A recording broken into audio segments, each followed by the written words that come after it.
Good morning, John here. I thought I'd do a quick little video on other uses of firewood other than burning up.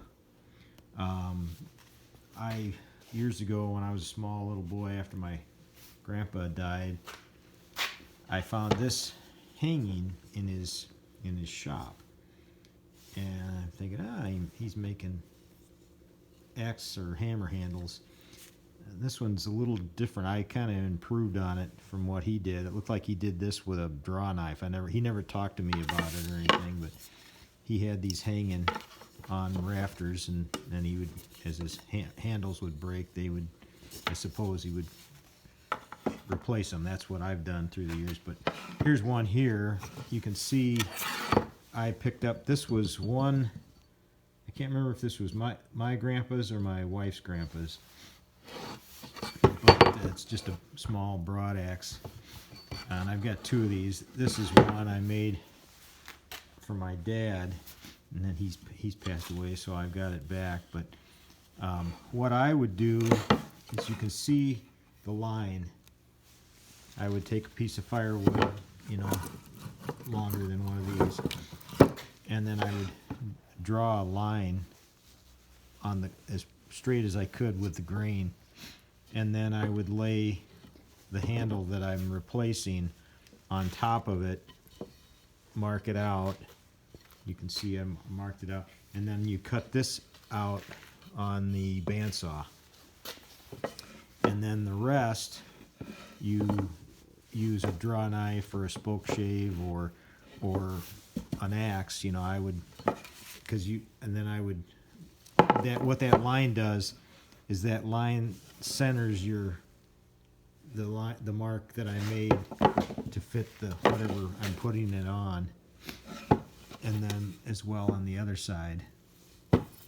And then when you get that line, then you just keep carving off the material that makes it be able to fit into the handle. But I think this was the second one I did, and this is ash. Had a whole bunch of trees die out in the woods of ash, so I had a lot of ash laying in the wood piles. In fact, I just burned up the final wood this winter that was of the ash. These are, well, actually, this is a piece of ash here. I guess I did have some more. And then this is walnut. But here's another one. This one I made out of oak.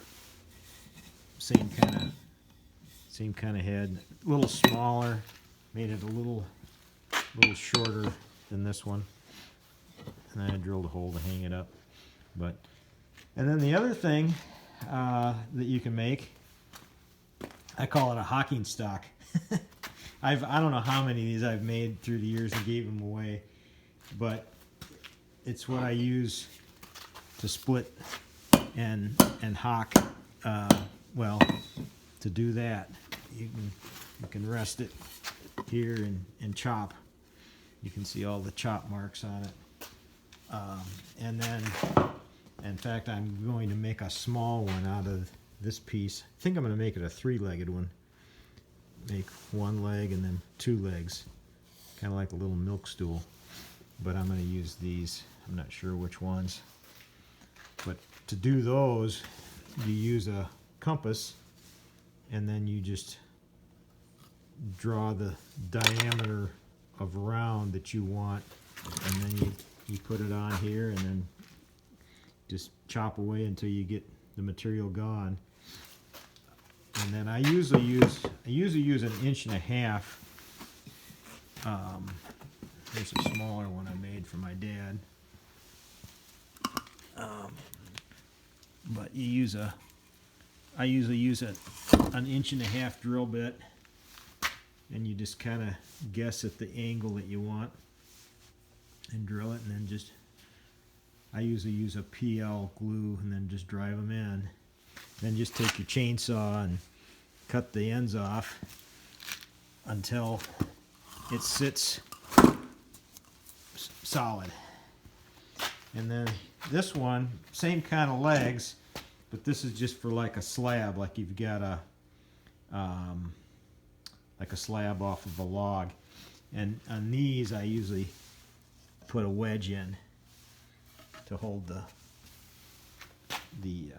legs. And then you can actually make furniture out of firewood.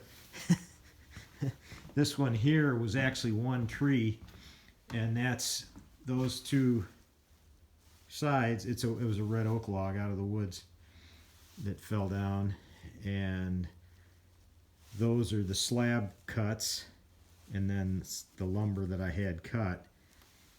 But that holds my it'd be my great great grandfather's Bible. I'm named after him. He's the gentleman with the beard. But that's kind of a neat little, I don't know, I guess you could put it in a hallway. It's got a I just made a hand dovetailed drawer. And it carved a handle out of some vermilion. But all right, just some other ideas for firewood. So hope you all are having a good one. God bless.